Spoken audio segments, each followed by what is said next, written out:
Kita masih membahas tentang berbaik sangka di tengah perbedaan. Saya ingin ke Pak Kiai Atabik nih. Pak Kiai Atabik, tidak semua orang mau dikritik. Tidak semua orang mau dikasih masukan. Bahkan mungkin sekarang cenderung berjamur lah perasaan bahwa aku yang paling benar, orang salah semua misalnya. Nah, kenapa sikap itu muncul dan bagaimana caranya menghilangkan sikap seperti itu? Gitu. Masya Allah. Baik Ustaz Hilman ya. Kita diingatkan oleh hadis Rasulullah SAW. Salasun lazimatun li ummati. Ada 3 hal yang seringkali itu berada pada umatku, menjadi penyakit-penyakit yang sangat buruk. Yang pertama kata Rasul adalah al-hasadu, kemudian al-dhannu, yaitu su'udzon, dan at-tiyarah. Al-hasad berarti iri, dengki. Kemudian yang kedua adalah su'udzon, berburuk sangka. Dan yang ketiga adalah selalu merasa siap. At-tiyarah dari kata toyrul buruk. Jadi melihat sesuatu itu, ini sial ini. Kalau aku pergi hari ini, sial ini. Padahal yang dilihat adalah burung gitu zaman dahulu. Maka kemudian para sahabat bertanya, ma yudhibuhunna ya Rasulullah. Kalau itu ya terjadi pada umat ini, bagaimana cara kami menghilangkan 3 penyakit dalam tubuh umat ini? Maka Rasulullah SAW menyampaikan, untuk menghilangkan al-hasad, fastaghfirillah. Banyak beristighfar. Kenapa beristighfar? Karena iri itu kan timbul dari keinginan orang lain itu lebih buruk, keinginan bahwa dia harus lebih tinggi, harus lebih baik, harus lebih mendapatkan banyak hal gitu. Maka kan dengan beristighfar, beberapa ayat menyebutkan istighfar itu kan menganugerahkan karunia. Istaghfirillah innahu kana ghafara yursilis sama alaikum midrara. Allah turunkan hujan, Allah tambahkan kemakmuran, Allah tambahkan rezeki. Itu kan istighfar.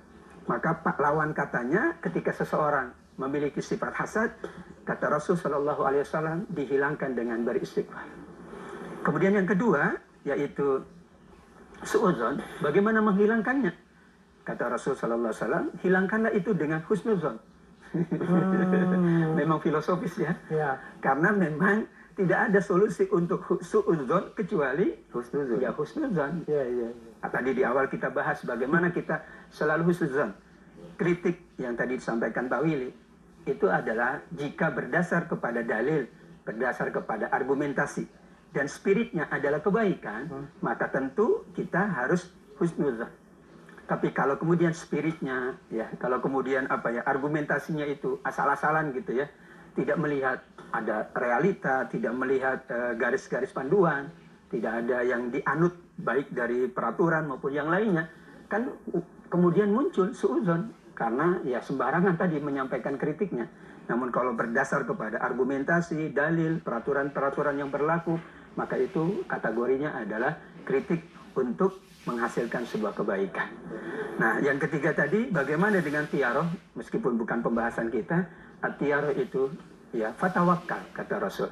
Anda dapat hilangkan sikap atau selalu percaya dengan keadaan-keadaan tanpa melihat Allah adalah dengan bertawakal kepada Allah Subhanahu wa Ta'ala. Nah, 3 panduan inilah yang kemudian dipahami oleh para ulama. Ya, ini kan 3 sifat, 3-tiganya buruk. Tapi di tengahnya tadi ada su'udzon. Kenapa di tengah? Karena inilah sesungguhnya bahasa kita menjadi penyakit yang memperburuk yang pertama, memperburuk yang kedua. Kalau orang sudah su'udzon terhadap dirinya, apa yang ia lihat? Keburukan. Manusia yang dilihat juga keburukan. Bahkan alam yang dilihat hanya keburukannya.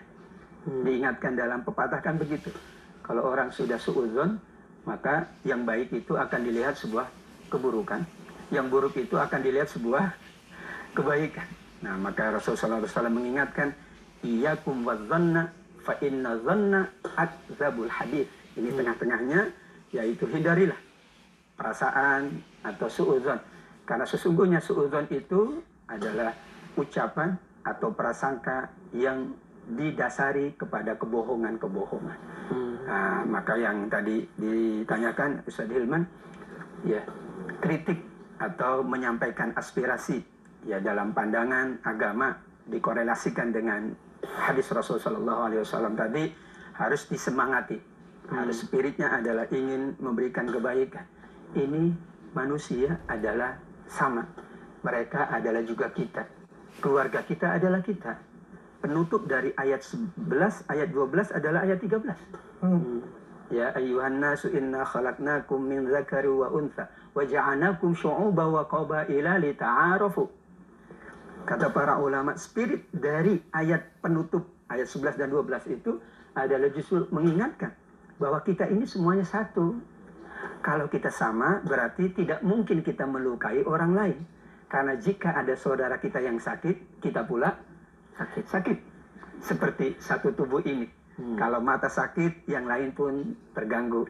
Kalau kemudian tangan kita sakit, yang lain pun terganggu. Maka akumulasi oleh ayat 13 surat Al-Hujurat ini. Bagaimana kita adalah satu, kita adalah sama, kita adalah insya Allah untuk kebaikan. Karenanya 3 penyakit itu harus dihindari oleh umat jika menginginkan kemajuan, keharmonian, dan kebaikan insya Allah. Baik.